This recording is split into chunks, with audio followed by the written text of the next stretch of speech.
All right, let's jump right in. We're about to explore the mind of one of the sharpest thinkers of the last 100 years. And no, not a philosopher or some scientist, but an investor, Charlie Munger. He was Warren Buffett's partner, known for his incredibly blunt wisdom and a really unique way of thinking that he called worldly wisdom. And you know what? It all kicks off with a very weird question. So, what if I told you that the secret to a great life starts right here? Not by asking, how can I be happy? Or how can I be successful? But by asking, how can I absolutely, positively guarantee a life of misery? I know, it sounds completely backward. But just stick with me on this, because this is pure Munger. You see, in a really famous speech he gave once, instead of dishing out the usual feel-good advice, Munger laid out this clear, step-by-step roadmap for total failure. He literally gave the audience a prescription, not for a good life, but for a truly terrible one. So, you want to be miserable? Here's the recipe. First, Munger said you have to insist on learning everything the hard way. Only trust your own direct experience. Second, and this is crucial, whatever you do, do not learn from the mistakes of other people. Just ignore history, ignore biographies, ignore all the cautionary tales that are all around you. And finally, when life inevitably knocks you down, and believe me, it will, just stay there. That, he promised, is a foolproof plan for misery. What Munger was really getting at here is this idea of vicarious learning.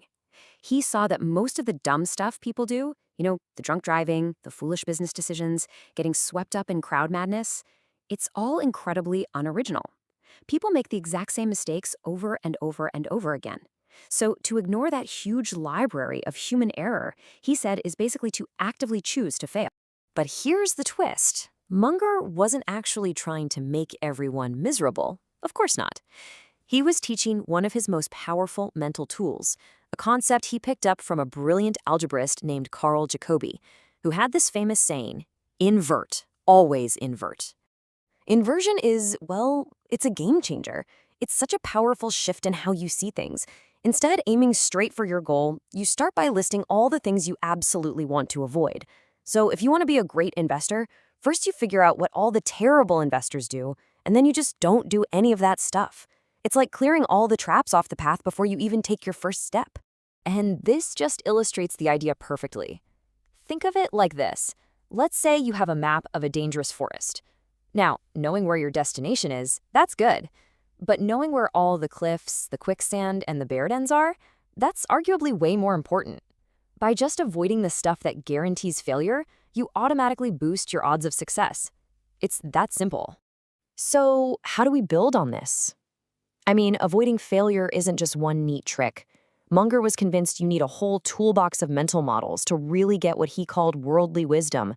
He actually thought it was the most important part of education, and funnily enough, the part that most schools completely miss. Munger was a huge critic of what he called the man with the hammer problem. You know the old saying, right? To a man with only a hammer, every problem looks like a nail. Well, if your only tool is from, say, economics, you're going to see every problem as an economics problem. And guess what? You're going to be wrong a lot. So his solution was to go out and collect the big, foundational ideas from all the major fields. Not just to know them, but to weave them together in your head into what he called a latticework.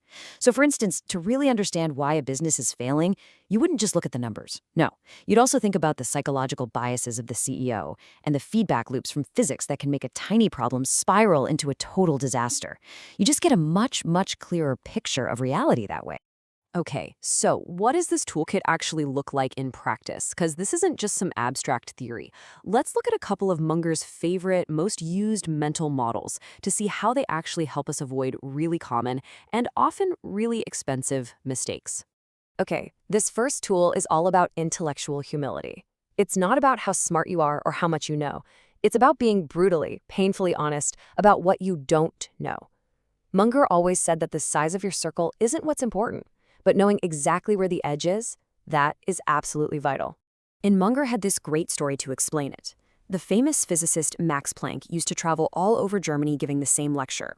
Well, his chauffeur heard it so many times he had it memorized. So one day he says, "Hey, professor, let's switch places tonight." And he does. The chauffeur gets up and delivers the lecture perfectly.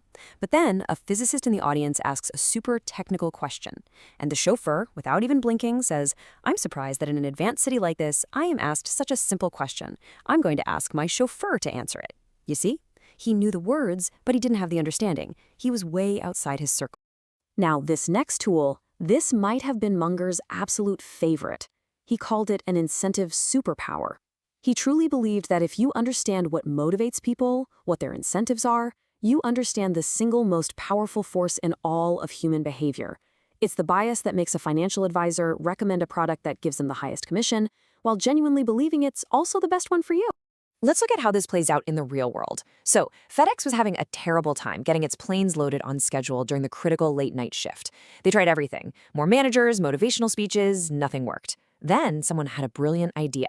Instead of paying the workers by the hour, they started paying them for the whole shift, no matter how quickly they finished. And just like that, boom, all the planes started leaving on time. The problem wasn't lazy workers, it was a broken incentive system that actually rewarded them for taking longer. So you see, these tools, inversion, circle of competence, incentives, they're not just for investing. For Munger, they were all part of a much bigger philosophy for how to live a successful and, an honorable life. This quote, this was really the core of how he saw the world. It wasn't about getting lucky or finding some secret shortcut. It was about slowly, patiently becoming the kind of person who actually deserves success. By constantly learning and being completely reliable, you build this solid foundation.